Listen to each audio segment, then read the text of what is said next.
Today work లో మనకి Karizma vehicle వచ్చింది మనూరే బై నెల్లూరు. అయితే చాలా నుంచి కస్టమర్ అన్న మన బండి చిన్న చిన్న కంప్లైంట్స్ ఉన్నాయి క్లియర్ చేయాలన్నా అని చెప్పన్నారు. సరే ఈ రోజు తీసుకోండి బై అంటే టోటల్ గా బండి తీసుకొచ్చాడు. ఏంటి బై కంప్లైంట్ అంటే అన్న ముందర బ్రేక్ అనేది అప్పుడప్పుడు లోపలికి వెళ్ళిపోతుంది, అదే విధంగా ఈ గ్రిప్ సెట్ అనేది చాలా హార్డ్ అయిపోయింది, చేంజ్ చేసేయండి. అదే విధంగా ఈ స్విచ్ అనేది బటన్స్ అనేది అంత ఎగ్జాక్ట్ గా పట్టలేదు, ఈ స్విచ్ కానీ చేంజ్ చేసేయండి. ఇక్కడ కిక్ రాడ్ కాడి నుంచి ఆయిల్ లీక్ వస్తుంది, అదే విధంగా ఇక్కడ టైమింగ్ టెన్షన్ కాడి నుంచి కానీ ఆయిల్ లీక్ వస్తుంది. ఈ ఆయిల్ గేజ్ దీన్ని కాదన్న, ప్రతిసారి ఆయిల్ చేంజ్ చేసినప్పుడు ఆయిల్ చెక్ చేయాలంటే చాలా ఇబ్బందిగా ఉంది. ఇది యూనికాన్ దేశం, మీరైతే ఈ బండికి వచ్చేదైతే యూజ్ చేయండి. అదే విధంగా వెనకాల బ్రేక్ షూలు చేంజ్ చేయండి. ఈ ఇండికేటర్ అనేది లాస్ట్ టైం లోకల్ ఇండికేటర్ వేసాను, ఇటు వచ్చినప్పుడు ఇరిగిపోతుంది, ఒరిజినల్ ఇండికేటర్ ఉంటే వేసేసేయండి.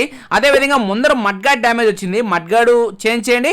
అదే విధంగా వెనకాల సీట్ ప్యానల్ చూసుకున్నా సరే సీట్ ప్యానల్ కానీ డ్యామేజ్ ఉంది, ఏమైనా లోకల్ ఉంటే మీ కాడ చూడండి, లేకపోతే పాతవైనా పర్లేదు చూడండి అని చెప్పేస్తున్నారు.